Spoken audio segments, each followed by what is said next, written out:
O massacre de Columbine. Um massacre que marcou a história e jamais foi esquecido. Era uma manhã como qualquer outra. O som de estudantes caminhando pelos corredores de Columbine, conversando, sorrindo, se preparando para mais um dia na escola. O ar estava fresco, céu azul, nada indicava que algo terrível estava prestes a acontecer. Eles não sabiam, mas algo ia mudar tudo. Em um momento, tudo aquilo que era familiar, seguro, seria destruído. Às 11h19 da manhã, o relógio da escola marcava a hora exata. O som da sirene invade o ambiente escolar, quebrando a rotina, interrompendo o que parecia ser um dia normal. O que aconteceu naquele dia mudaria não apenas a vida dos que estavam lá, mas de todos ao redor do mundo. O impacto daquele momento ainda ressoa 20 anos depois. Era o começo de algo que ninguém poderia prever. O início de um dia que ninguém jamais esqueceria. Columbine, um nome que se tornaria sinônimo de dor, medo e reflexão. O dia que nunca acabou. Columbine era uma escola comum, como outra qualquer nos Estados Unidos. Estudantes indo, vindo entre as aulas, professores aplicando as aulas, tudo normal. Mas algo se passava, algo que nem todos viam. Eric Harris e Dylan Klebold eram apenas mais dois rostos na multidão. Mas o que ninguém sabia, o que ninguém percebia, era a pressão crescendo dentro deles. O bullying, o isolamento, o desprezo, cada dia uma sensação de ser invisível, cada dia uma luta que ninguém notava. Eric e Dylan gravaram um filme para o projeto da escola, chamado Assassino de Aluguel. Nesse filme, eles eram assassinos que protegiam outros colegas. Vamos ver um trecho desse filme.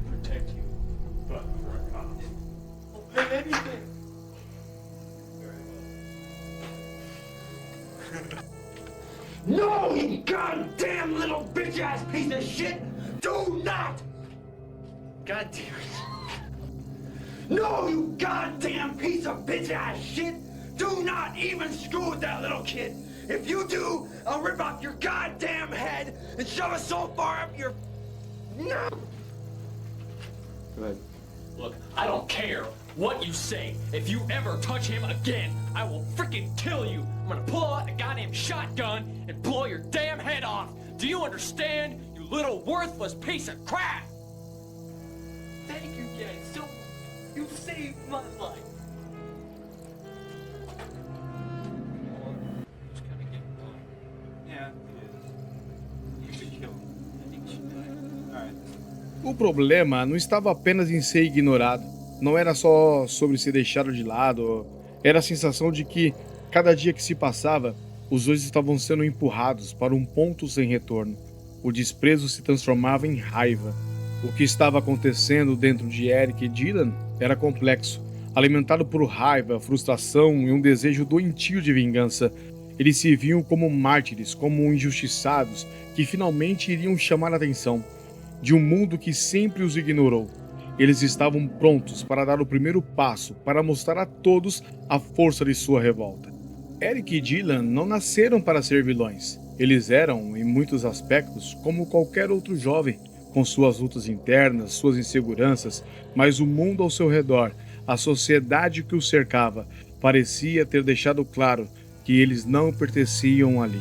Eric, o mais articulado e calculista dos dois, escondia uma raiva profunda através de um sorriso.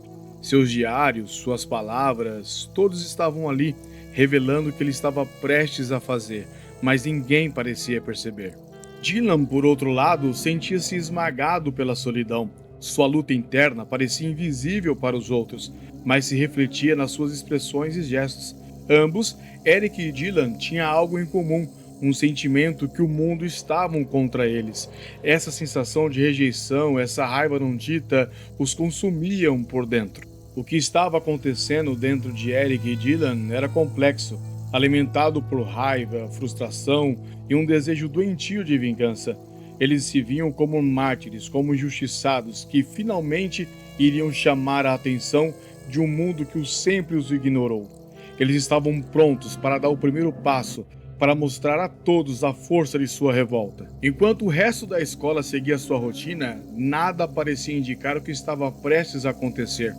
Os estudantes riam, trocavam ideias, se preparavam para o intervalo, mas em algum lugar dentro de Columbine, Algo estava sendo cuidadosamente planejado. Os preparativos eram meticulosos. Não era apenas uma explosão de raiva, rancor, era um plano calculado, com objetivos bem definidos. Eric e Dylan não estavam apenas reagindo ao mundo, eles estavam planejando sua vingança com frieza. E enquanto isso, os alunos da escola se preparavam para um dia como qualquer outro. Eles não sabiam, mas suas vidas estavam prestes a serem destruídas, e a normalidade que todos conheciam ia ser rasgada em pedaços. Era um contraste brutal entre a vida normal e a morte iminente, mas esse era o propósito de Eric e Dylan, mostrar que o mundo que os havia ignorado não poderia ignorá-los mais. Eles estavam prestes a se tornar o centro de toda a atenção. E então, o momento chegou. A contagem regressiva terminou e o relógio da escola, que havia marcado tantas manhãs comuns, agora marcava a hora em que tudo mudaria. O silêncio da rotina foi rasgado pelo som de uma explosão. A primeira explosão acontece. O caos toma conta de tudo, e o que parecia ser um erro de cálculo ou algo simples, logo se transforma em um pesadelo vivo.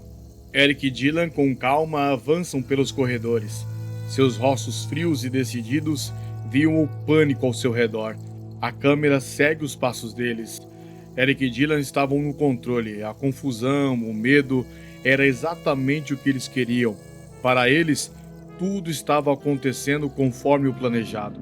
O resto do mundo estava perdido. A polícia tenta agir, mas é tarde.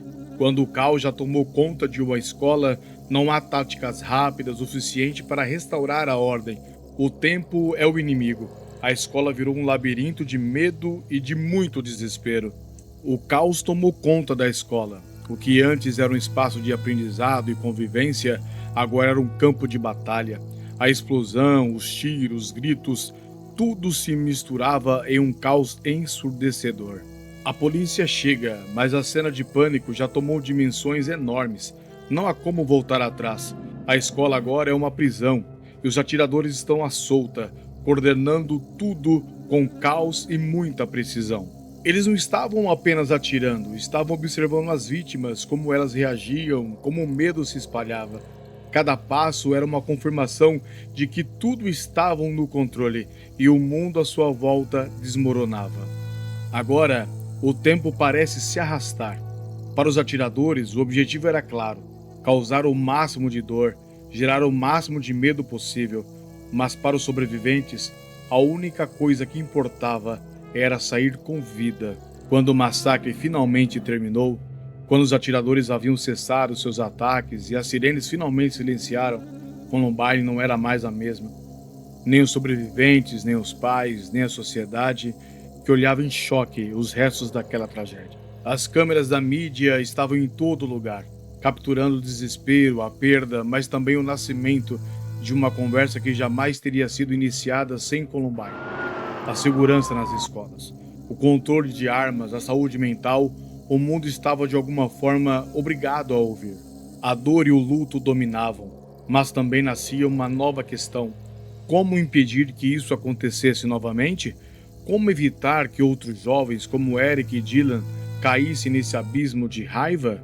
Embora as perguntas ainda não tenham resposta simples, o massacre de Columbine foi um marco, um ponto de inflexão que nos forçou a repensar como lidamos com o bullying, a saúde mental e o acesso às armas.